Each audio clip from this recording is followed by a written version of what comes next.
Hello दोस्तों, आप सबों का स्वागत है डी एजुकेशंस के यूट्यूब चैनल्स पे। मैं आप सबों का दोस्त धनजी आज फिर से जुड़ चुके हैं हम लोग एक नए वीडियो के साथ और नए सेशन के साथ। और यह है आज का 47वां नंबर सेट, यानी कि 46वां सेट है। क्या है? 46वां सेट है। और आपको पता है कि इस सेशंस को लेकर हम लोग रात्रि 9 बजे जुड़ते हैं, जो कि यह क्लास होता है सोमवार से लेकर शनिवार तक होता है। ठीक है। और इसमें हम लोग देखते हैं, क्या देखते हैं तो साइंस और करंट अफेयर्स को देखते हैं।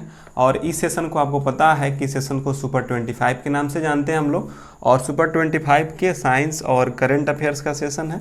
और यह है आज का 46वां वीडियो। तो एक बार क्लास को शेयर कर दीजिए फटाफट से, और उसके बाद हम लोग वीडियो को स्टार्ट कर देते हैं और देखते हैं कि आज कौन कौन से क्वेश्चंस बने हैं। तो एक बार क्लास को थोड़ा सा शेयर कर दिया जाए और थोड़ा सा वेट कर लिया जाए ताकि बच्चे जुड़ जाएं। सभी बच्चे जुड़ जाएं तो क्लास को स्टार्ट कर दिया जाए। और आज देखने वाले हैं कि कैसे कैसे क्या क्या और कौन कौन से क्वेश्चन इसमें बने हैं। और आप लोग बताइए कि आप लोगों की तैयारी कैसे चल रही है। क्या आप लोगों को इस सब वीडियो से, मतलब कि जो वीडियो आपका प्रैक्टिस सेट करवा रहे हैं, क्या इससे आपको बेनिफिट हो रहा है? और बेनिफिट हो रहा है तो अच्छी बात है। अगर नहीं हो रहा है तो बताइए कि क्या दिक्कतें हैं और क्या परेशानियां हो रही है। तो एक बार कमेंट में ज़रूर बताइएगा कि आप लोगों को इस वीडियो से कुछ हेल्प मिल रहा है।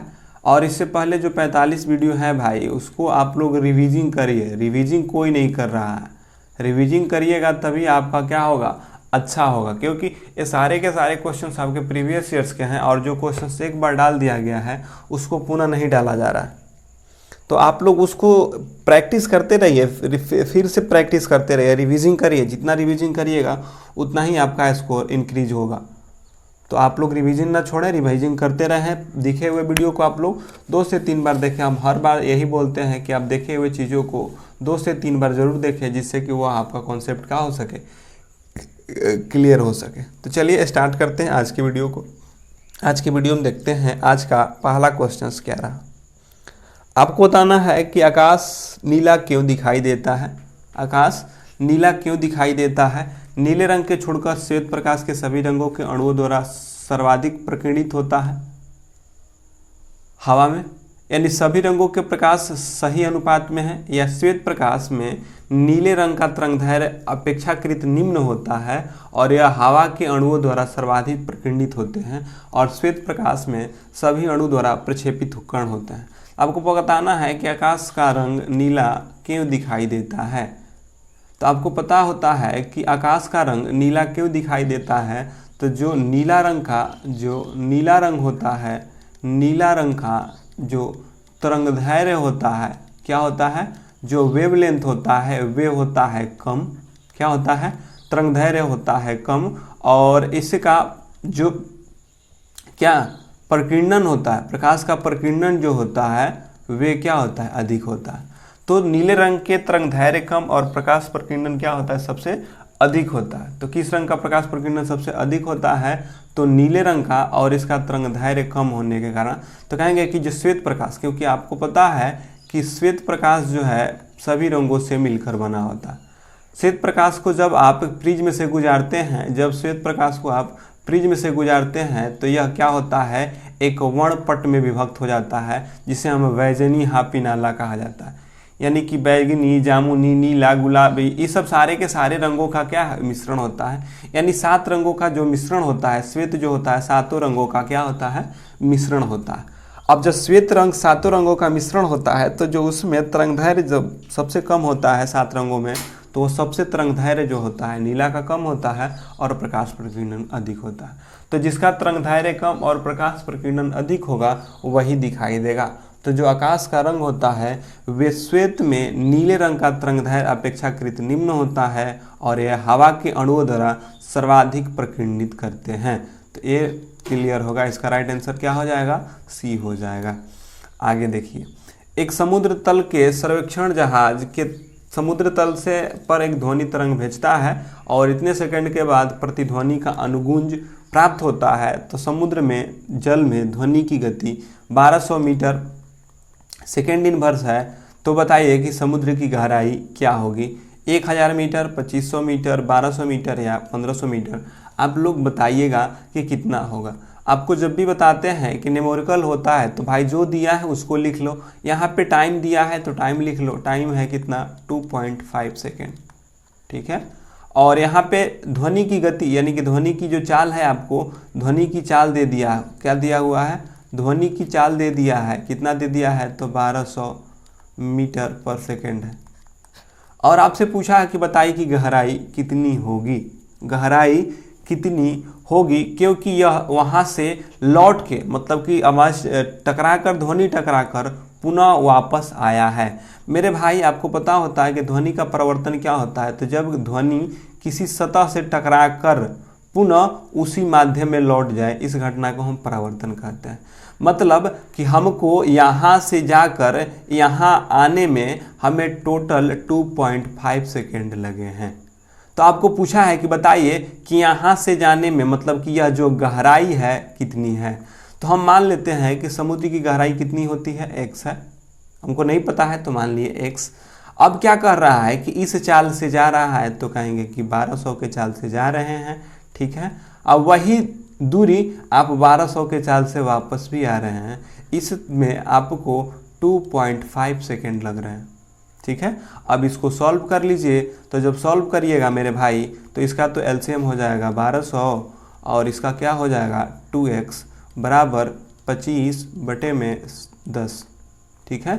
1 0 से 1 0 कर रहे थे तो यहाँ से ऐसे कर लेंगे और यह से कितने बार में जाएगा, 6 बार में, तो x बराबर कितना होगा 25 छक्का 150 और 1 0, यानी कहेंगे कि समुद्र की गहराई कितनी है, तो 1500 मीटर है। समुद्र की गहराई कितनी मीटर है, तो 1500 मीटर समुद्र की गहराई है। कैसे निकालें, तो समय दिया था, दूरी से भाग देकर निकाल लेंगे।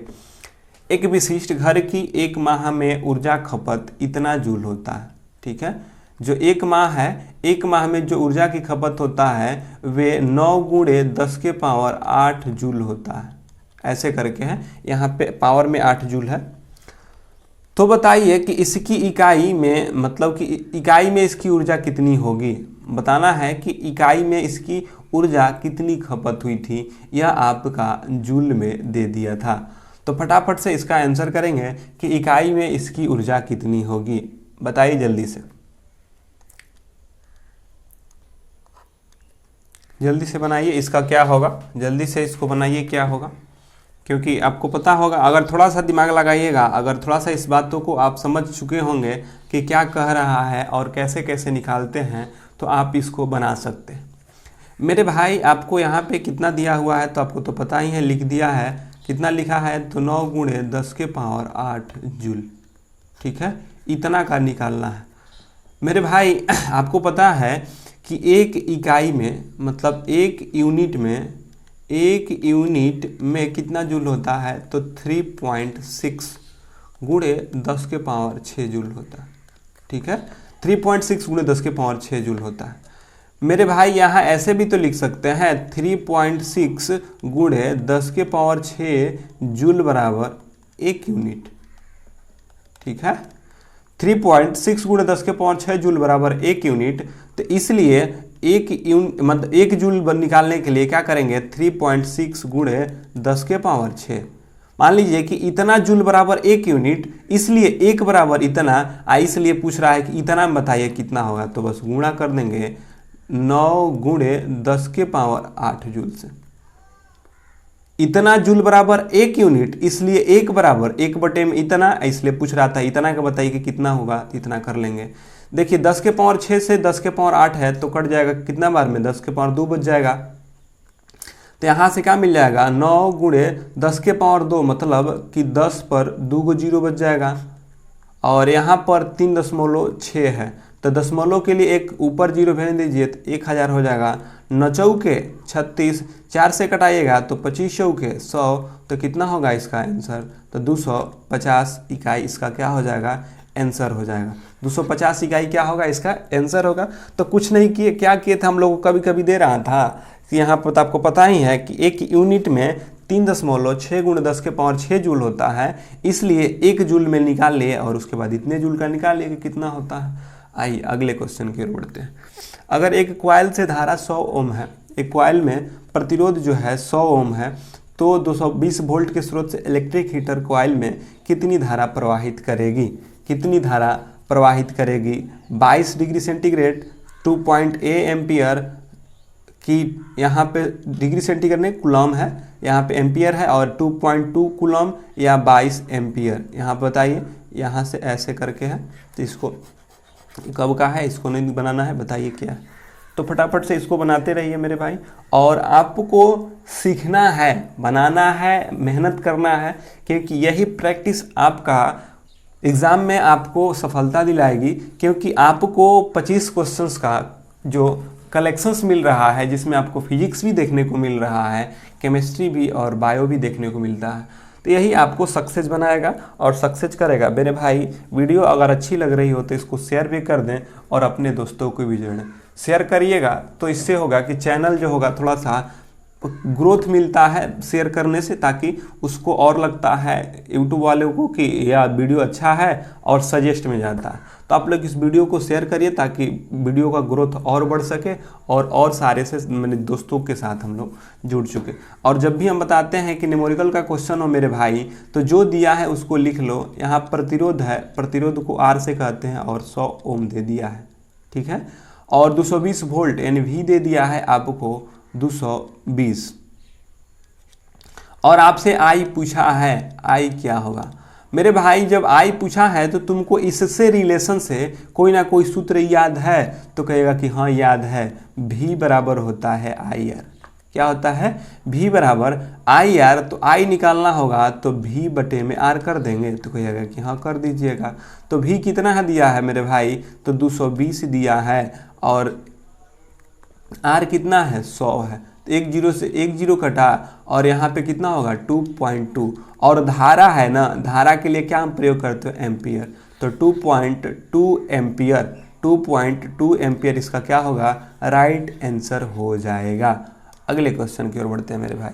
10 वोल्ट के विभवांतर वाले दो बिंदुओं के बीच 4 कूलम चार्ज को स्थानांतरित करने में कितना, मतलब आपको बताना है कि 10 वोल्ट का विभवांतर है और दो बिंदुओं के 4 कूलम चार्ज स्थानांतरित करता है, तो कितना काम करता है। जब भी आपसे कार्य कहे, ऊर्जा की खपत कहे, कुछ नहीं करना होता है, आपको देख लेना है कि वोल्टेज कितना है और उसका आवेश कितना है। तो बस कुछ मत कीजिए, 10 में उठाइए और 4 को गुणा कर दीजिए, यह क्या हो जाता है? 10 जूल होता है। जब भी जूल की बात कहे तो सबका गुणा होता है, क्योंकि ऊर्जा होता है, और समय रहता ना तो बस उसको भाग देते और कुछ नहीं करते। बाकी जो कुछ कहे उसको गुणा कर दीजिए, अगर उसमें समय है तो समय से भाग करना होता है, वहां से जूल आपका निकल जाएगा। तो 10 चौके 40 जूल इसका क्या हो जाएगा? राइट आंसर हो जाएगा।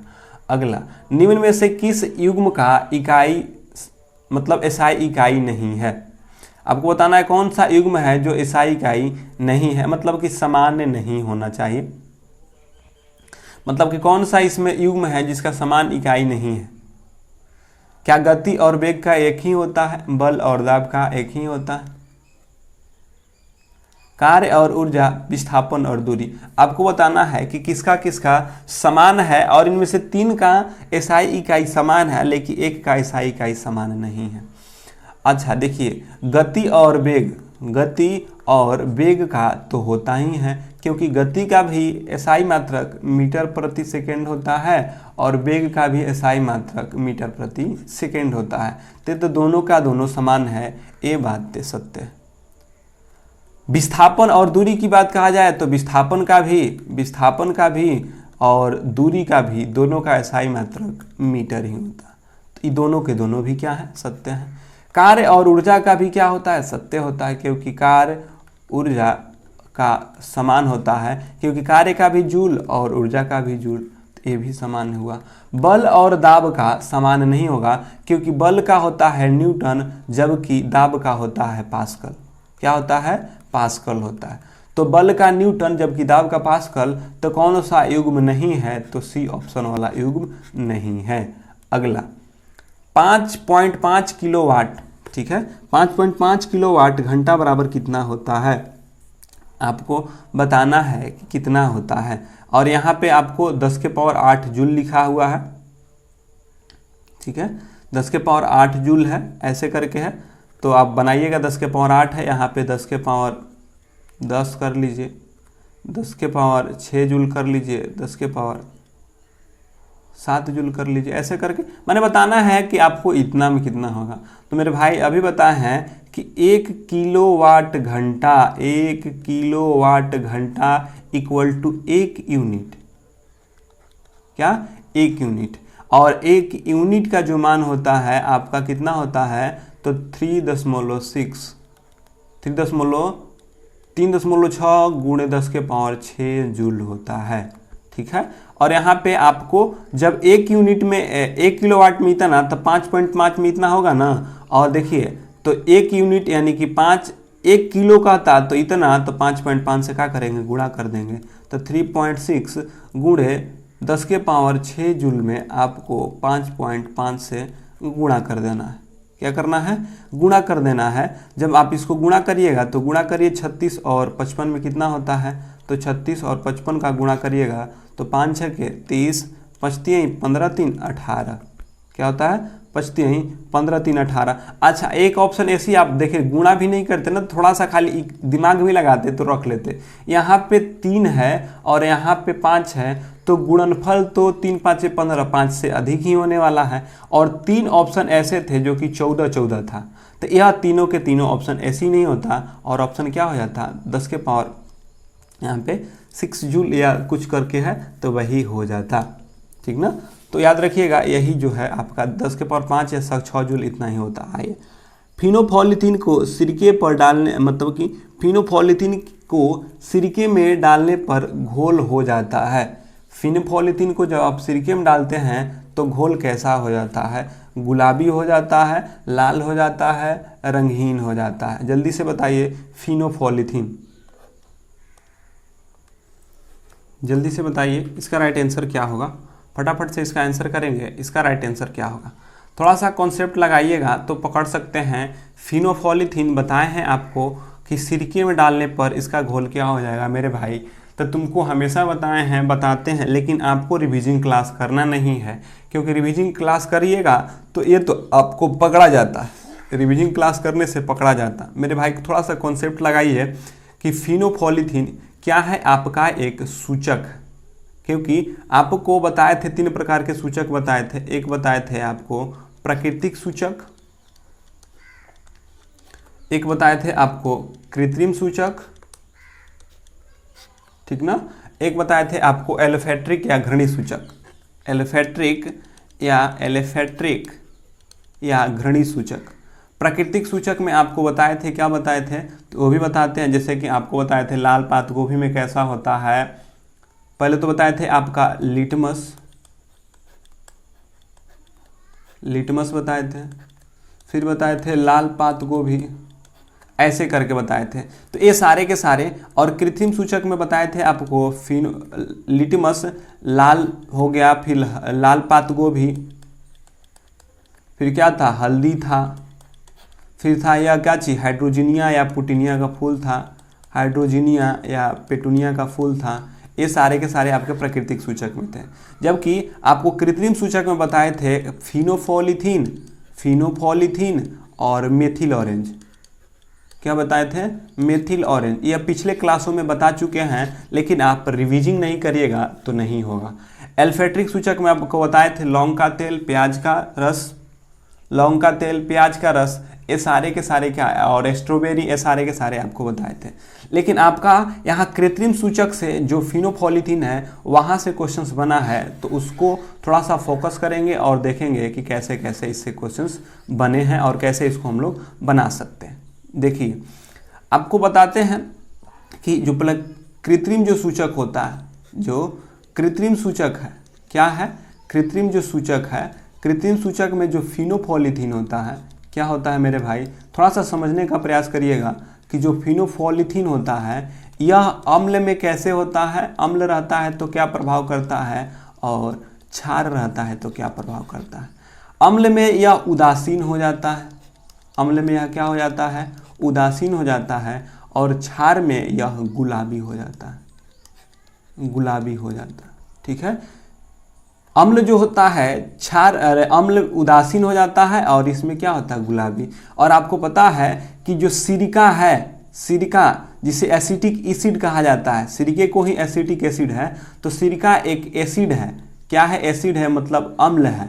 सिरका एक एसिटिक एसिड है और एसिटिक एसिड, सिरका को हम एसिटिक एसिड कहते हैं और एसिटिक एसिड एक अम्ल है। और जब अम्ल है तो फिनोफोलिथीन पर डालिएगा तो यह अम्ल डालने पर फिनोफोलिथीन उदासीन हो जाता है, यानी रंगहीन हो जाता है। तो इसका राइट आंसर क्या हो जाएगा? रंगहीन हो जाता है।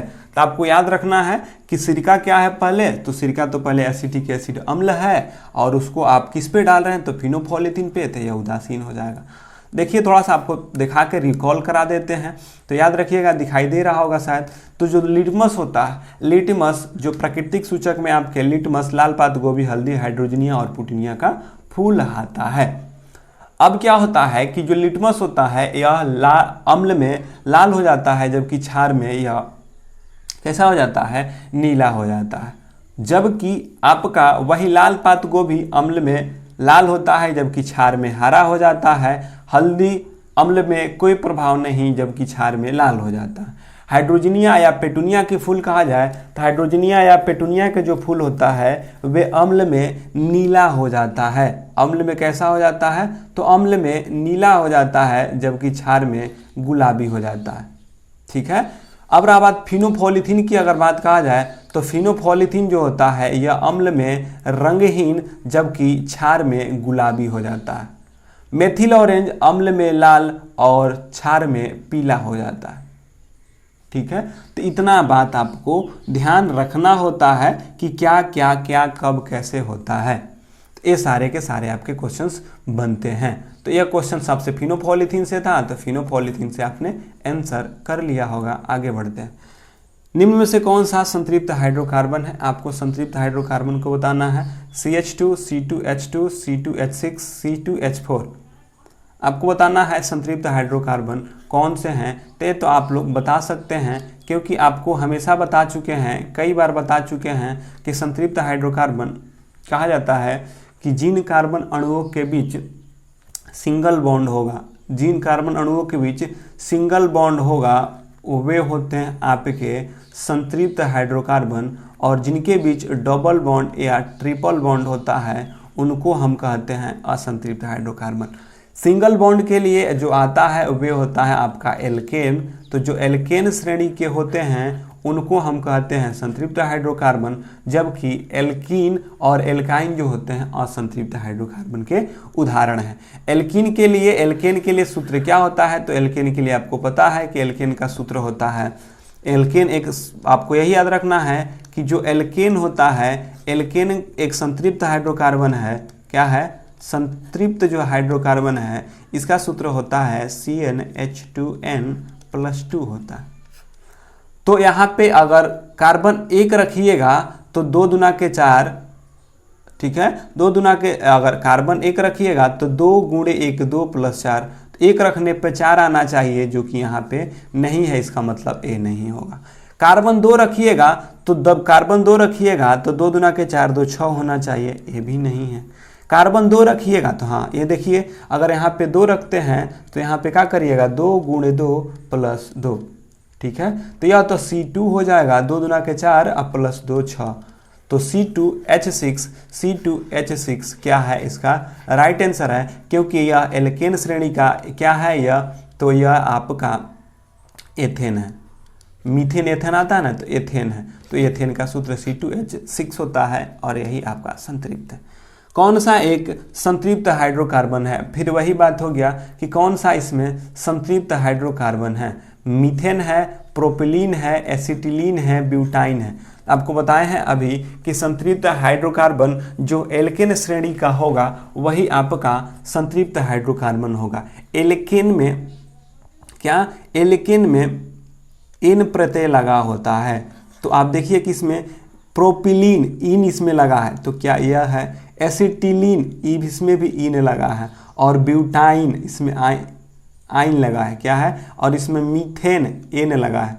तो बताइए कि एन है और संतृप्त हाइड्रोकार्बन पूछ रहा है, तो मीथेन एक आपका क्या है? संतृप्त हाइड्रोकार्बन है। अगला, कौन सा उच्च तापमान पर आसानी से एल्युमिनियम से ऑक्सीकृत नहीं होता है। आपको बताना है कौन सा उच्च तापमान पर आसानी से एल्युमिनियम से ऑक्सीकृत यानी जलता नहीं है। अर्धचालक, सुचालक, कुचालक या मिश्र धातु। आपको बताना है कि कौन सा जब उच्च तापमान पर आसानी से एल्युमिनियम से के साथ ऑक्सीकृत नहीं होता है। बताइए जल्दी से। तो यहाँ पे एल्युमिनियम नहीं है, यहाँ पे एल्युमिनियम गलत मिस टाइप हो गया था। अब बताइएगा कौन सा उच्च तापमान पर आसानी से ऑक्सीकृत नहीं होता है यानी जलता नहीं है। अर्धचालक, सुचालक, मिश्र धातु, कुचालक या मिश्र धातु। अब आपको यहाँ पे आंसर करना है, तो बताइए कौन सा नहीं होता है। वहाँ पे नहीं था, वहाँ पे आपका ध्यान से करिएगा, जल्दी जल्दी करिए। इसका आंसर क्या होगा मेरे भाई? आपको पता होना चाहिए कि सुचालक, कुचालक। पहले तो यह कुचालक मिश्र धातु या अर्धचालक। तो आपको देखिए मिश्र धातु का कोई भी जो पदार्थ होता है मिश्र धातु से इसीलिए बनाया जाता है क्योंकि वह जल्दी ऑक्सीकृत नहीं होता। क्योंकि धातु से अगर बनता, धातु या सुचालक से बनता तो वह क्या होता, जल्दी ही वह क्या हो जाता, गल जाता। इसीलिए आप देखते हैं कि जो क्या बनता है, जो आपका फ्यूज का तार होता है, जो फ्यूज का तार होता है वह किसका बना होता है? तो आपका मेरे भाई सीसा प्लस टीन का बना होता है। और सीसा और टीन के बनाने से यह मिश्र धातु बन जाते हैं। तो मिश्र धातु जो होता है, जो मिश्र धातु होता है वह आसानी से जलता नहीं है, क्योंकि दो या दो से अधिक धातुओं को मिश्रण से बनाए जाते हैं। क्योंकि अलग अलग धातु के अलग अलग क्या होंगे, गलनांक होंगे। तो अलग अलग धातुओं की अलग अलग गलनांक होंगे, तो यह क्या होंगे, अलग अलग तापमान पे गलेंगे। तो इसीलिए जो धातु होता है उसको हम मिश्र धातु के रूप में बनाते हैं, जो कि आसानी से ऑक्सीकृत नहीं होता है। अगला, जब लोहे की फाइलिंग में हाइड्रोक्लोरिक अम्ल मिलाया जाता है तब क्या होता है? आपको देखना है कि जब लोहे का फाइलिंग में हाइड्रोक्लोरिक अम्ल मिला रहे हैं तो क्या होता है? केवल क्लोराइड तैयार होता है, कोई अभिक्रिया नहीं करता है। हाइड्रोजन गैस और लौह क्लोराइड तैयार करता है या केवल हाइड्रोजन गैस निकालता है? तो बताइए, लोहे के फाइलिंग में हाइड्रोक्लोरिक अम्ल मिलाया जाता है तो क्या होता है? तो फटाफट से इसका करिएगा मेरे भाई। और मेरे भाई सबको थोड़ा सा कॉन्सेप्ट हम डेवलप हमेशा करते हैं, तो अगर ऐसे अगर करेंगे आप लोग तो थोड़ा सा हम और इसको समझा देंगे। क्योंकि आप ऐसे क्वेश्चनों से डरिए मत, ऐसे क्वेश्चनों से आप डरिए मत, डरना आपको छोड़ देना है। क्योंकि आपका भाई अभी है आपको इस डर से निकालने के लिए, क्योंकि आपका अगर कॉन्सेप्ट सही है इस क्वेश्चंस में तो आपको कुछ भी कह देगा। क्योंकि आप रासायनिक समीकरण से डरते हैं कि कब कैसे क्या बनता है, तो आप डरिए मत, आप प्रैक्टिस करते रहिए और रिवीजिंग करते रहिए। आप जो है मेरी बातों को नहीं मान रहे हैं, रिवीजिंग नहीं कर रहे हैं, जो कि सबसे बड़ा गलती कर रहे हैं। रिवीजिंग करना स्टार्ट कर देते मेरे भाई तो तुमको बताने की आवश्यकता ही नहीं होती, आप बताए हुए चीज़ों को ही समझकर बनाना स्टार्ट कर देते मेरे भाई। आपको याद रखना होगा, देखिए यहाँ पे दो चीज़ आ रहा है, एक है आपका Fe और यह लोहे के फाइलिंग में हाइड्रोक्लोरिक अम्ल मिलाया जा रहा है, मतलब कि HCl को आप मिला रहे हैं मेरे भाई। और मेरे भाई आपको हमेशा बताते हैं कि यहाँ पे जब दो धातुएं होंगी, एक आपका Ab है और एक आपका Ab है, ठीक है, हाइड्रोजन और जो लोहा है। अब आपको बताना है कि क्या बनेगा, तो आपको हमेशा बताते हैं कि जब धातु होगी तो यह जो धातु में जो सबसे अधिक अभिक्रियाशील धातु होगा वे कम क्रियाशील वाले धातु को प्रतिस्थापित कर देगा। फिर से बात बताते हैं कि जो अधिक अभिक्रियाशील वाले जो धातु होते हैं कम क्रियाशील वाले धातु को हटा देते हैं। और क्रियाशीलता के श्रेणी में तो आपको तो बतेबे किए हैं कि सबसे होता है potassium, sodium, calcium, magnesium, aluminium, Zn, Fe, Pb और उसके बाद होता है H, हाइड्रोजन। तो मेरे भाई आपको याद है कि देखिए Fe है ऊपर, क्या है, Fe है ऊपर, यानी कि सबसे अधिक अभिक्रियाशील Fe, और उसके बाद है Pb, तब हाइड्रोजन होता है, Pb तब हाइड्रोजन है। मतलब कि कहेंगे कि हाइड्रोजन से अधिक अभिक्रियाशील है लोहा और सीसा, क्या है, लोहा और सीसा। तो जब हाइड्रोजन से अधिक अभिक्रियाशील हो गया लोहा, जब हाइड्रोजन से अधिक अभिक्रियाशील हो गया लोहा, तो क्या लोहा हाइड्रोजन को हटा सकता है? तो कहेगा कि हाँ। मेरे भाई पहले आपका ऐसे कुछ हुआ करता था, Fe प्लस HCl हुआ करता था, लेकिन जैसे ही आप Fe इसमें डालिएगा तो क्या करेगा, हाइड्रोजन को हटा के अपने क्या बना लेगा, FeCl यानी कि लौह क्लोराइड प्लस हाइड्रोजन गैस को क्या करेगा, मुक्त कर देगा। तो क्या, क्योंकि अधिक अभिक्रियाशील है तो हाइड्रोजन को हटा दिया, हाइड्रोजन यहाँ पे क्या हो गया, सिंगल हो गया और यह बन गया आपका लौह क्लोराइड। तो कहेंगे कि जब आप HCl में लोहा को डालिएगा तो लौह क्लोराइड और हाइड्रोजन गैस क्या करेगा, मुक्त करेगा। क्यों हटाएगा, क्योंकि अधिक अभिक्रियाशील है हाइड्रोजन से लोहा। तो कहेंगे कि हाइड्रोजन गैस और लौह ऑक्साइड तैयार करता है, हाइड्रोजन गैस और लौह ऑक्साइड तैयार करता है। लौह ऑक्साइड में आपका क्या आएगा, सॉरी, लौह क्लोराइड तैयार करता है, ऑक्साइड नहीं क्लोराइड। चलिए अगले बढ़ते हैं। रसायन के लिए गणना की इकाई क्या है? आपको बताना है कि रसायन विज्ञान में के लिए गणना का इकाई क्या होता है, मोल होता है, एनोड होता है, अणु होता है या ऋणायन होता है। तो आपको बताई है कि रसायन में का इकाई क्या होता है, तो मोल होता है। क्या होता है, मोल होता है। अगले बढ़ते हैं। धातु के संबंध में निम्न में से कौन सा कथन गलत है? आपको गलत कथन बताना है। क्या सभी धातुएं चमकती हैं? आपको धातुओं के विषय में गलत कथन चुनना है। और सभी धातुएं चमकती हैं और उन्हें पॉलिश किया जा सकता है। ये बात सत्य है कि धातु जो होता है चमकदार होता है और उसे पॉलिश भी किया जा सकता है। ठीक है। और यहाँ पे बोला है कि सभी धातुएं पारे को छोड़कर तरल और मुलायम होती हैं। सभी धातुएं का गलनांक और क्वथनांक उच्च होता है, ये बात एकदम सत्य है। सभी धातु आवर्धनीय और नमनीय होता है, यह भी बात सत्य है। लेकिन सभी धातु पारे को छोड़कर तरल में होते हैं, यह बात गलत है। पारा ही सिर्फ तरल में होता है, बाकी सब तरल में नहीं होता है। बाकी सब कैसा होता है, ठोस होता है। तो यह बात क्या थी, गलत थी, क्योंकि आपसे बोला कि धातु जो है तरल अवस्था में होता है, नहीं, तो धातु तो आपको ठोस अवस्था में होता है। पारा ही होता है जो कि एकमात्र धातु में एकमात्र पारा ही है जो कि तरल अवस्था में पाया जाता है। यहाँ पे उल्टा बोल रहा है। फिन प्लावन विधि में अयस्क के चूर्णों से मिश्रण के भरी टंकी में रखा जाता है। मतलब कि फिन प्लावन विधि में किसके अयस्क के चूर्ण मिश्रण से भरी टंकी में रखा जाता है? आपको बताना है फिन प्लावन विधि के द्वारा किसका निष्कासन किया जाता है? जल और एल्युमिनियम का, जल और चीड़ के तेल का, तांबा और जल का, जल या वनस्पति का। आपको बताना है फेन प्लावन विधि में। जल्दी से बताइएगा।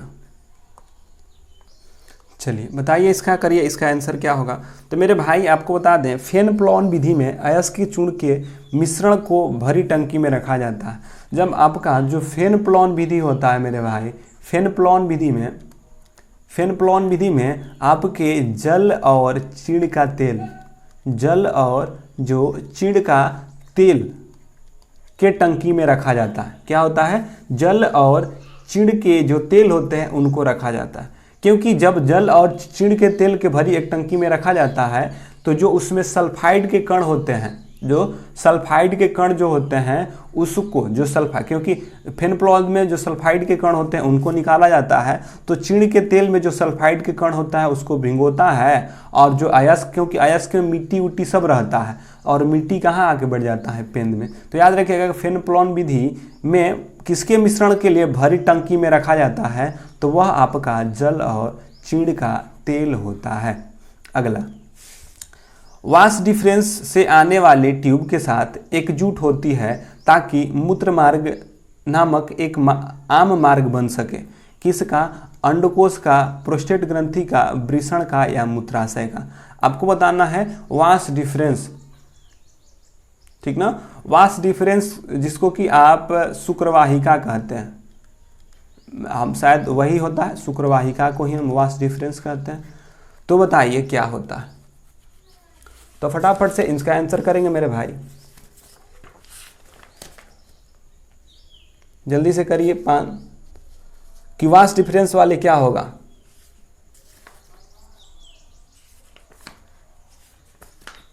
और वीडियो अच्छा लगे मेरे भाई तो इसको लाइक भी कर दीजिए और शेयर भी कर दीजिए ताकि और लोग इससे जुड़ सकें, ताकि और लोग इसको देख सकें। चलिए, तो जो होता है इसमें आपका क्या हो जाएगा, तो मूत्राशय। बात को समझिए क्या होने वाला है। कह रहा है कि वास डिफरेंस से आने वाली जो ट्यूब के साथ एकजुट होती है ताकि मूत्र मार्ग नामक एक आम मार्ग बन सके, और यह होता है मूत्राशय। क्या होता है? मूत्राशय। क्योंकि मूत्राशय का वो आंतरिक अंग होता है जहां मूत्र विसर्जन, जहां मूत्र हम क्या करते हैं, विसर्जन के द्वारा इकट्ठा करते हैं। वास डिफरेंस मूत्राशय से होने आने वाली ट्यूब के साथ एकजुट हो जाती है। क्योंकि आपको पता है, दिखाए होंगे तो यहाँ पे ऐसे होता है मूत्राशय, और इधर से जो वृषण होता है, वृषण से ऐसे करके आता है शुक्रवाहिका, जिसे वास डिफरेंस कर रहे हैं, वहाँ से जो आता है। क्योंकि मूत्राशय वाला जो मार्ग है, मूत्राशय से ही मूत्र मार्ग होते हुए, क्योंकि मूत्राशय से होते हुए मूत्र मार्ग होते हुए शुक्रवाहिका जो नलिकाएं हैं किससे होते हुए आती है, तो मूत्राशय से आती है। अगला, मांसपेशियों को कंकाल मांसपेशी भी कहा जाता है। किस मांसपेशी को आप कंकाल मांसपेशी भी कहते हैं? अनैच्छिक मांसपेशी को, ऐच्छिक मांसपेशी को, रैखिक मांसपेशी को, या ऐच्छिक मांसपेशी को? अनैच्छिक, ऐच्छिक, हृदय या रैखिक मांसपेशी, बताइए किसको कहते हैं? तो फटाफट से इसका आंसर करिएगा कि इसका राइट आंसर क्या होने वाला है। तो आपको तो कई बार बता चुके हैं, ऐच्छिक मांसपेशी, अनैच्छिक मांसपेशी वैसे मांसपेशियों को कहते हैं जो कि अपने बस की बात होती है, जिसको कि हम वैसे मसल्स को जिसको कि हम अपने मन से हिला डुला सकते हैं या अपना उस पर बस चलता है, उसको हम ऐच्छिक मांसपेशी कहते हैं। और ऐच्छिक मांसपेशी आपको याद होना चाहिए कि जो ऐच्छिक मांसपेशी को हम कंकाल मांसपेशी भी कहते हैं। तो जो ऐच्छिक मांसपेशी होता है उसी को हम कंकाल मांसपेशी कहते हैं। क्यों कहते हैं? तो जो ऐच्छिक मांसपेशी होता है वे आपके हड्डियों के साथ जुड़ा होता है। तो जितनी भी आपके मांसपेशियां हड्डी के साथ जुड़े हुए हैं वे सारे के सारे आपके ऐच्छिक मांसपेशी होते हैं। ठीक है, ऐच्छिक मांसपेशी होते हैं। चलिए, और जो ऐच्छिक मांसपेशी होता है, यह आपका ऐच्छिक मांसपेशी जो होता है बहुकेंद्रीय होता है। याद रखिएगा, यह बहुकेंद्रीय होता है। हमेशा पूछता है कि कौन सा मांसपेशी बहुकेंद्रीय होता है, जबकि अनैच्छिक मांसपेशी को ही आप रैखित मांसपेशी के नाम से भी जानते हैं। तो अनैच्छिक मांसपेशी को आप रैखित, ठीक है, जबकि ऐच्छिक मांसपेशी को बहुकेंद्रीय कहा जाता है, या इसी को हम कंकाल भी कहते हैं। हृदय को तो होता है, हृदय इसको कार्डियल मसल्स कहते हैं, क्योंकि मांसपेशियां दो ही प्रकार का होता है, एक होता है ऐच्छिक मांसपेशी, है वो अनैच्छिक मांसपेशी, जिस पर अपना बस चलता है, जो कंकाल के साथ जुड़ा हो उसको ऐच्छिक मांसपेशी, जो कि बहुकेंद्रीय होता है, बहुशाखित होता है, जबकि अनैच्छिक मांसपेशी रेखित या एकैकिक होता है। हृदय तो कार्डियल मसल्स होता है। अगला, इनमें से क्या एक नर प्रजनन अवयव नहीं है? आपको बताना है कौन सा एक पुरुष का जनन अंग नहीं है, यानी नर जनन अंग नहीं है, तो आपको बताना है। तो गर्भाशय ग्रीवा तो आपको पता है, गर्भाशय ग्रीवा एक मादा प्रजनन अंग है, मादा प्रजनन, जबकि अंडकोश थैली, प्रोस्टेट ग्रंथि और वृषण ये सारे के सारे पुरुष में होता है। परागण के बाद होता है, परागण के बाद क्या होता है? विभेदन होता है, उर्वीकरण होता है, बीजाणु का निर्माण होता है, या प्रस्वेदन होता है। जब आपका परागण हो जाता है, जब एक पौधा दूसरे पौधा के साथ पॉलिनेशन कर लेता है, उसके बाद क्या होता है? विभेदन होना स्टार्ट हो जाता है, उर्वरण होने लगता है, बीजाणु का निर्माण होने लगता है, या प्रस्वेदन का। बताइए जल्दी से क्या होगा, जल्दी से बताइए क्या होगा। तो मेरे भाई, परागण के बाद जो फूलों में होता है वे होता है उर्वीकरण, क्योंकि जब परागण हो जाता है, वे हो जाते हैं, तो जो फूल वाला भाग होता है वे अपने को उर्वरीकरण करके रसायन स्रावित करते हैं, जिससे उसका क्या होता है? नष्ट हो जाता है। तो याद रखिएगा, परागण के बाद होता है उर्वीकरण। आवृत बीजी यानी एंजियोस्पर्म पौधे की पत्तियों में किस प्रकार के, मतलब कि जो आवृत बीजी होते हैं, जो एंजियोस्पर्म के पौधे की पत्तियों में किस प्रकार की शिराएं रचना यानी वेनिसन होता है? 4, 2 या 3 या 6? बताइए कैसे होता है, जल्दी से बताइएगा, क्योंकि यह आवृत बीजी पौधे की पत्तियों में है। तो पत्तियों की शिराओं का वेनेसन कैसा होता है? आवृत बीजी एक होता है अनावृत बीजी। आवृत बीजी में द्विबीजपत्री पाया जाता है ना, क्या पाया जाता है, द्विबीजपत्री। और इसकी जो पत्ती होता है, जो इसकी पत्ता होता है कैसे होता है, तो ऐसे चल के यहाँ से ऐसे ऐसे ऐसे ऐसे ऐसे ऐसे होता है। ये द्विबीजपत्री यहाँ से देखिएगा ना तो दो तरह से ऐसे करके निकलता है, तो यहाँ पे हो जाएगा दो। जबकि आवृतबीजी या एंजियोस्पर्म के पौधे में पत्तियों की सिराएं कैसी होती है, तो द्वे, जिसे द्विबीजपत्री कहते हैं। जबकि अनावृत जो बीजपत्री होता है उसकी जो पत्तियां एक बीजपत्री होता है और उसकी जो सिराएं होती हैं कुछ इसी प्रकार, क्योंकि यहीं से ऐसे निकले रहेंगी, यहीं से ऐसे ऐसे करके निकली रहती है, ठीक है। जबकि इसको करने के लिए क्या, दो भागों में बांट के रहता है। तो याद रखिएगा कि आवृतबीजी की पत्तियों के प्रकार की सिराओं के वेनेशन कितना होता है, तो दो प्रकार के होते हैं। जबकि अनावृत में कहता है तो एक होता है, याद रखिएगा। व्हिटकर द्वारा प्रतिपादित 5 किंगडम में क्लासिफिकेशन में निम्न में से कौन सा सम्मिलित नहीं था, एनिमिलिया, फंजी, प्रोटिस्टा, प्रोटोजोआ। बताइए कौन नहीं था।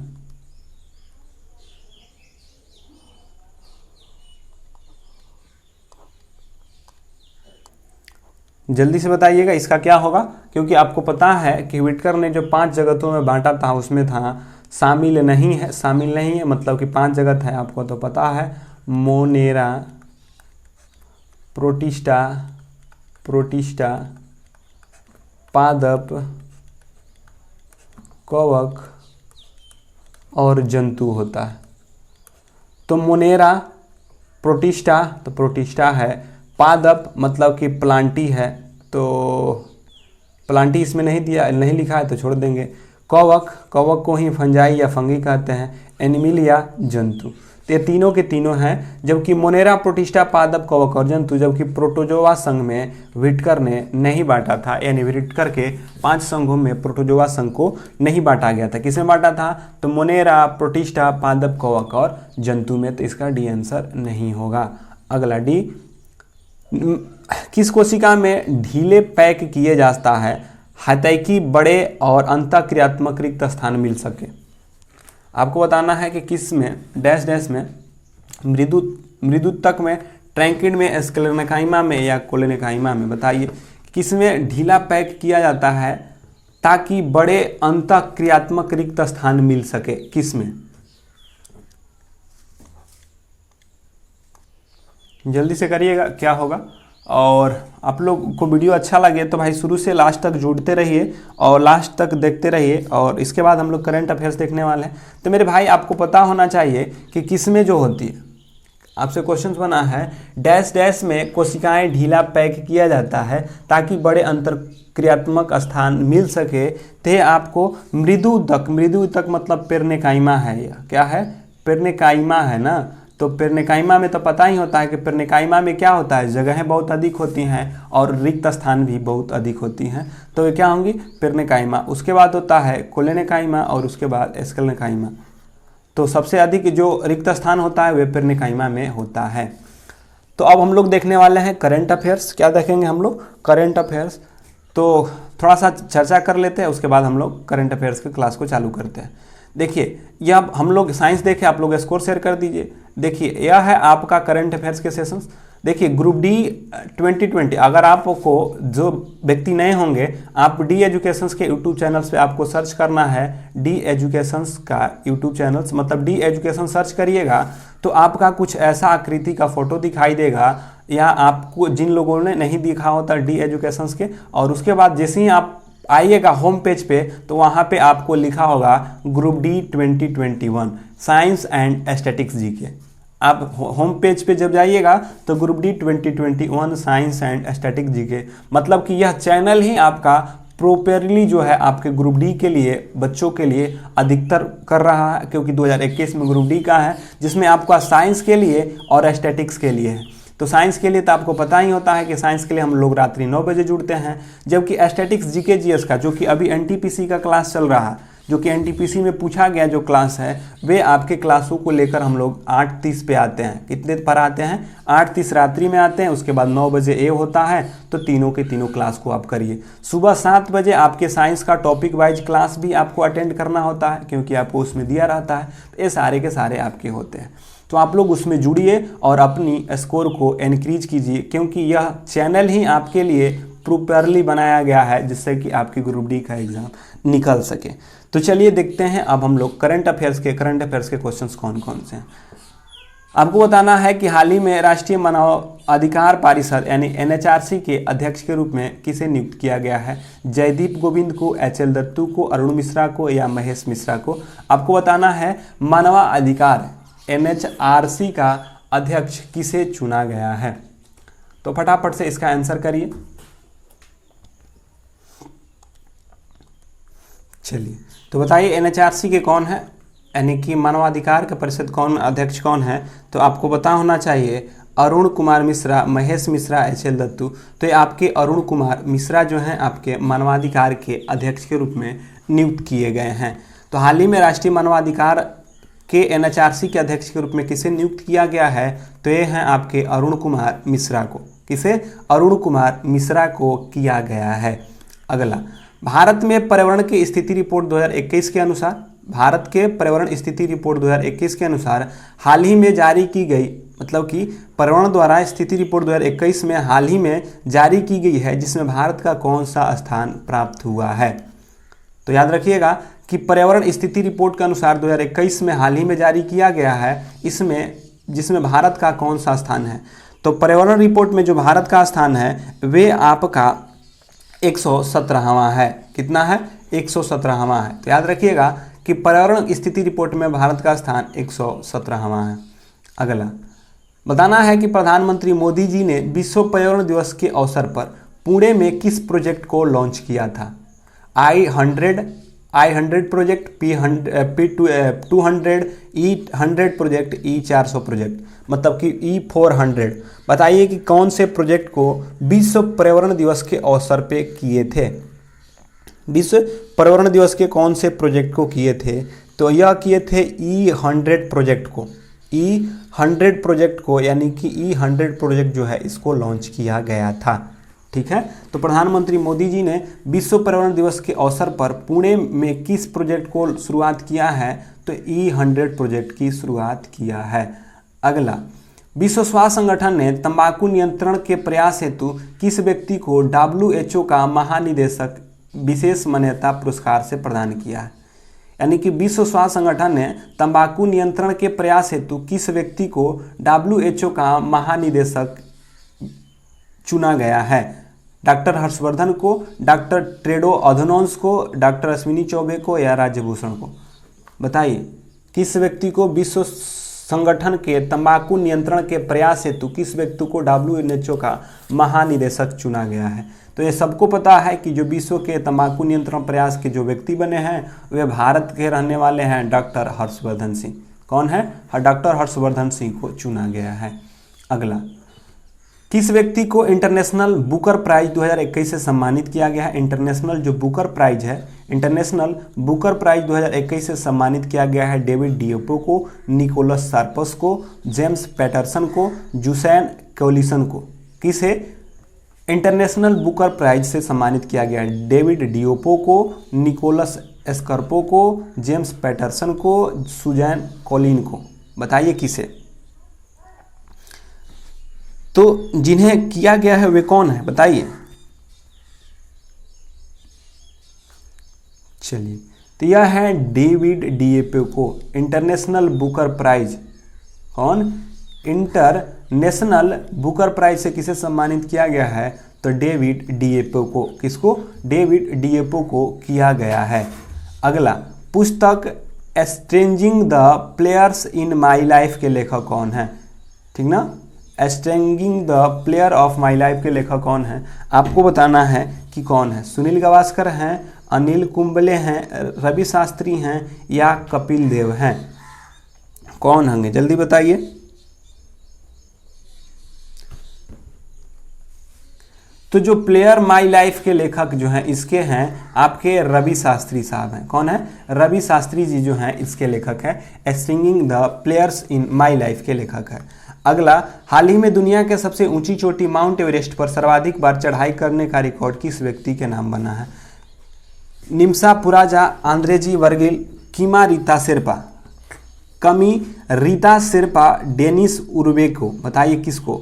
दुनिया के सबसे ऊंचे चोटी के माउंट एवरेस्ट पर सर्वाधिक बार चढ़ाई करने का रिकॉर्ड किस व्यक्ति के नाम पर बनाया गया है? निक्सा पुरजा, आंद्रेजेज बर्गियल, कीमा रीता शेरपा, डेनियस उर्बेके, बताइए किसको? जल्दी से बताइए। तो चलिए, दुनिया के सबसे ऊंची चोटी पर एवरेस्ट पर चढ़ने वाले जो बन गए हैं उनका नाम है कीमा रीता शेरपा। क्या? कीमा रीता शेरपा बनी है। कौन बनी है? कीमा रीता शेरपा। अगला, स्वास्थ्य एवं कल्याण क्षेत्र के बजट 2021-22 के बजट 2020-21 में कितना अधिक आवंटन किया गया? मतलब कि 2021-22 में लाया गया है बजट जो स्वास्थ्य कल्याण के लिए, 20 और 21 से कितना अधिक आवंटन किया गया है? 127%, 117%, 137% या 147%? स्वास्थ्य कल्याण के लिए कितना परसेंट का बजट जो है इंक्रीज किया गया है, यानी कितना अधिक आवंटन लाया गया है? तो 2020-21 की तुलना में 21-22 के लिए जो लाया गया है 137% जो है आपका वैसी लाया गया है। कितना परसेंट? 137% वैसी लाया गया है। अगला, किस राज्य सरकार ने अस्पताल में बेड ऑनलाइन बुकिंग के लिए अमृत वाहिनी ऐप, ठीक है, अमृत वाहिनी ऐप को लॉन्च किया है? अमृत वाहिनी ऐप को लॉन्च किया है उत्तर प्रदेश सरकार ने, झारखंड ने, मध्य प्रदेश ने या उड़ीसा सरकार ने? अमृत वाहिनी ऐप, बताइए कि अमृत वाहिनी ऐप को किसने लॉन्च किया है? ठीक है, अमृत वाहिनी ऐप। तो जो अस्पतालों में बेड में ऑनलाइन बुकिंग करने के लिए जिसने लॉन्च किया है वह है आपका झारखंड सरकार के द्वारा। किसके द्वारा? झारखंड सरकार के द्वारा आपको किया गया है। अगला, किस राज्य सरकार के द्वारा घर पर कोविड मरीजों के इलाज सुविधा के लिए संजीवनी परियोजना की शुरुआत की गई है? किस राज्य सरकार के द्वारा घर पर कोविड मरीजों के इलाज की सुविधा के लिए संजीवनी परियोजना की शुरुआत किया गया है?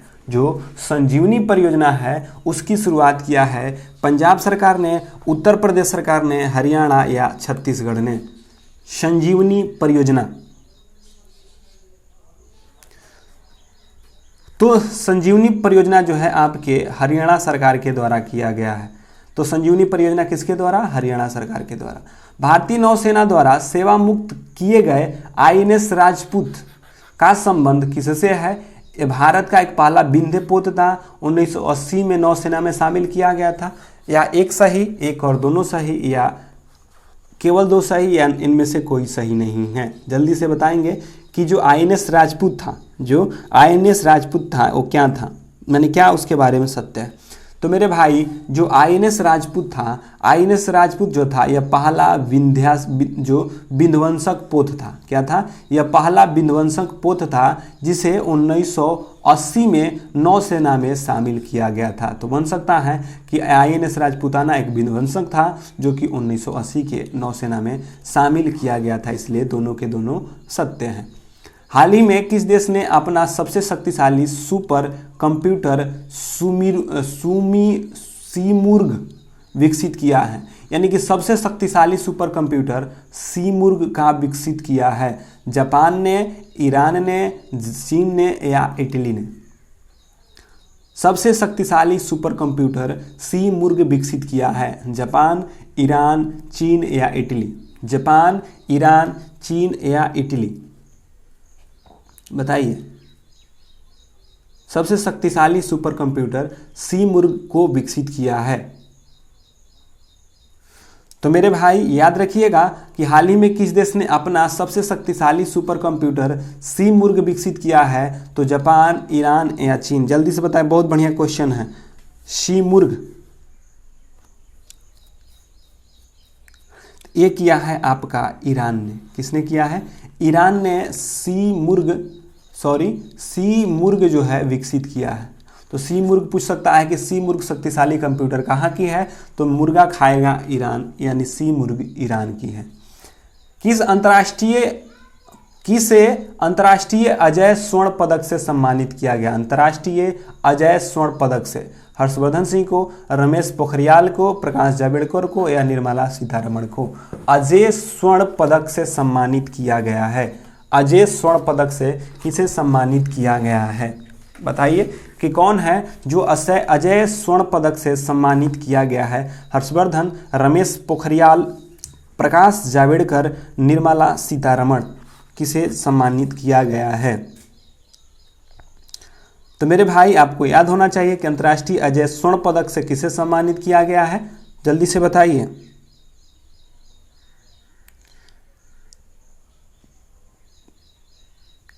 तो चलिए ये आपके कौन है, जल्दी से बताएंगे?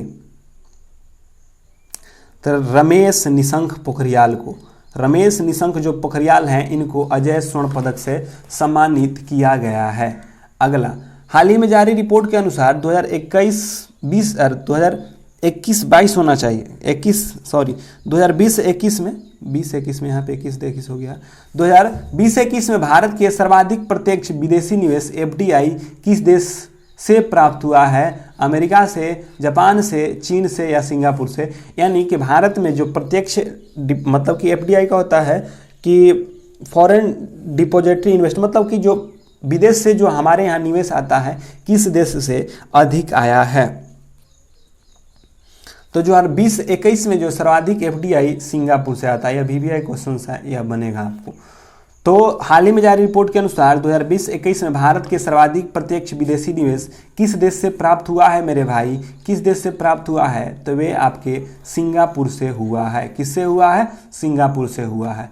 अगला, हाल ही में किस अफ्रीकी देश ने सेना द्वारा तख्ता पलट किए जाने के कारण यह चर्चा में रहा? कांगो, इथोपिया, केन्या या माली? बताइए किस अफ्रीकी देश के सेना के द्वारा तख्ता पलट किए जाने के कारण में चर्चा में रहा? मतलब कि कहाँ, यहाँ माली है कि मालदीव? यहाँ पर माली है, ठीक है। कांगो, केन्या, इथोपिया या माली? तख्ता पलट के कारण चर्चा में रहा है तो यह माली। क्या है? माली जो है, माली में तख्ता पलट के कारण यह चर्चा में रहा है। अगला, किसे CBI के नया निदेशक रूप में नियुक्त किया गया है? तरुण बजाज को, सुबोध जायसवाल को, S रमण को या सुभाष कुमार को? CBI के नए निदेशक तरुण बजाज, सुबोध जायसवाल, S रमण को, सुभाष कुमार को? बताइए CBI के कौन बने हैं?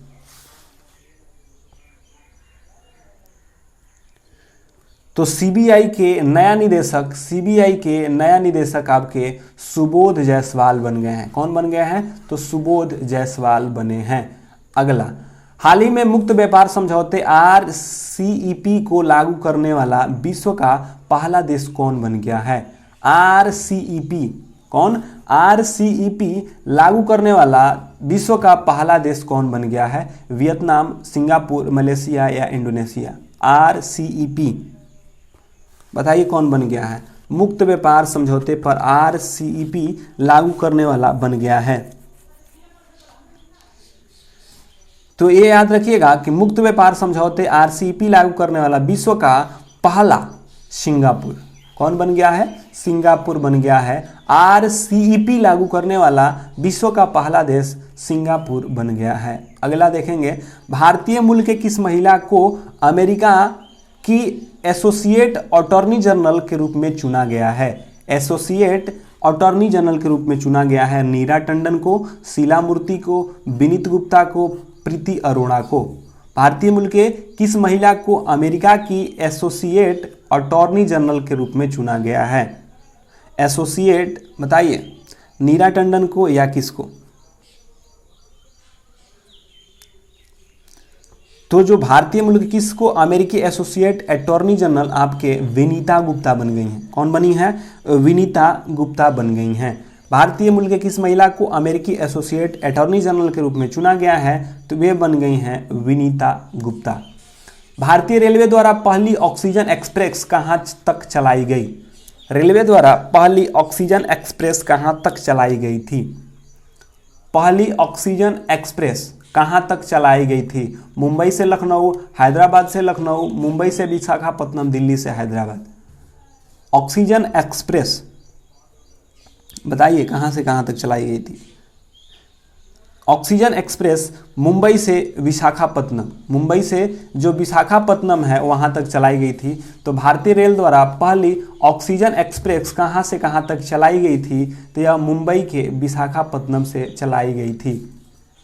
कहां से? मुंबई के विशाखापत्तनम से चलाई गई थी, याद रखिएगा। अगला 22 अप्रैल 2021 को मनाए गए पृथ्वी दिवस की थीम क्या थी? 22 अप्रैल 2021 को मनाया गया पृथ्वी दिवस का थीम क्या था? प्रोटेक्ट डर स्पेसिक रिस्टोरिंग अर्थ, या सेव फॉरेस्ट सेव अर्थ, या क्लाइमेट एक्शन। यानी 22 अप्रैल 2021 को मनाए गए पृथ्वी दिवस की थीम क्या थी? प्रोटेक्ट डोर स्पेस, यानी कि restore our earth, save forest save earth, climate action.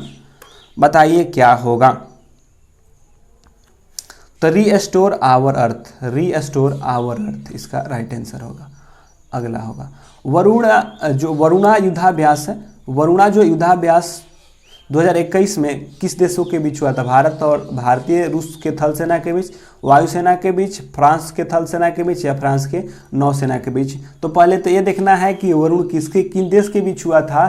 France के बीच हुआ था या रूस के बीच हुआ था? अगर आप रूस और फ्रांस क्लियर भी कर लेते हैं तो आपको बताना है थल सेना के थे या वायुसेना के थे। तो वरुण बताइए।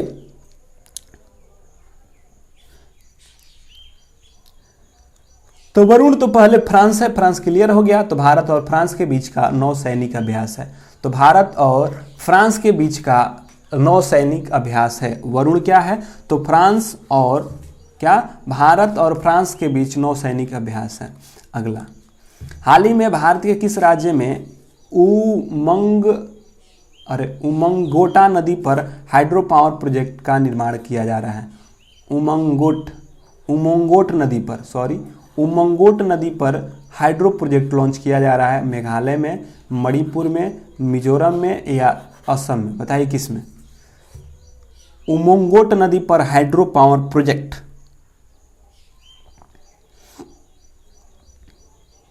जल्दी से बताइए। तो जो उमंगोट नदी पर हाइड्रो पावर प्रोजेक्ट है यह आपके मेघालय में है। किस में है? मेघालय में है। किस में है? मेघालय पर है। अगला, वर्ल्ड प्रेस फ्रीडम इंडेक्स 2021 में भारत का कौन सा स्थान प्राप्त हुआ है? वर्ल्ड प्रेस फ्रीडम इंडेक्स 2021 में भारत का कौन सा स्थान प्राप्त है? 140वां, 142वां, 141वां, या 144वां? वर्ल्ड प्रेस फ्रीडम इंडेक्स में भारत का कौन सा स्थान है? बताइए। वर्ल्ड प्रेस फ्रीडम में तो सबको पता है कि वर्ल्ड प्रेस फ्रीडम में भारत का स्थान 142वां है। कौआ है? 142वां है। अगला, हाल ही में चुनावी बॉन्ड दाता का नाम घोषित करने के लिए पहली राजनीतिक पार्टी कौन बन गई है? मतलब कि चुनावी बॉन्ड में अगर आप उसको दान कर रहे हैं तो नाम घोषित करने वाली पहली राजनीतिक पार्टी बन गई है कि चुनावी बॉन्ड को उसको जारी करिएगा तो आपका नाम भी बताया जाएगा। तो बताइए कौन है? जल्दी से बताएंगे। तो चुनावी बॉन्ड जो दे रहा है उसका नाम घोषित करने वाला जो राजनीतिक पार्टी है वे झारखंड मुक्ति मोर्चा है। मतलब कि आप चुनावी बॉन्ड खरीद रहे हैं तो आपका नाम भी रिवील किया जाएगा, बताया जाएगा, ताकि आपका काला धन के रूप में आप न दे सके। तो याद रखिएगा कि चुनावी बॉन्ड को दाता का नाम घोषित करने वाला पहला राजनीतिक पार्टी बना है झारखंड मुक्ति मोर्चा। कौन सा सुमेलित नहीं है? क्या सुशील चंद्रा मुख्य चुनाव आयुक्त है, टी.एस. सोमनाथन राजस्व सचिव हैं, सुभाष कुमार ओएनजीसी के अध्यक्ष हैं, या रेखा मेनन नॉक्सकॉम के चेयरपर्सन हैं? कौन सा सुमेलित नहीं है? तो सुशील चंद्रा मुख्य चुनाव आयुक्त तो हैं ही, सुशील चंद्रा आपके मुख्य चुनाव आयुक्त तो हैं ही, और सुभाष कुमार ओएनजीसी जो सुभाष कुमार हैं ये भी हैं, और रेखा मेनन नॉक्सकॉम की, यह तीनों के तीनों हैं। जबकि टीवी सोमनाथन राजस्व सचिव नहीं है, यह गलत है। सुशील चंद्रा मुख्य चुनाव आयुक्त हैं, सुभाष कुमार ओएनजीसी के अध्यक्ष हैं, और रेखा मेनन नॉक्सकॉम के चेयरपर्सन हैं। तो ये सारे के सारे आपके क्या थे? आज के लास्ट क्वेश्चंस थे। क्या थे? आज के यह लास्ट क्वेश्चंस थे। तो इस सेशन के लिए हम लोग इतना ही देखेंगे। अगर वीडियो अच्छी लगी होगी तो आप लोग लाइक कर देंगे और शेयर भी कर देंगे। अगर जो इस चैनल पर पहली बार होंगे इसको सब्सक्राइब भी कर लेंगे।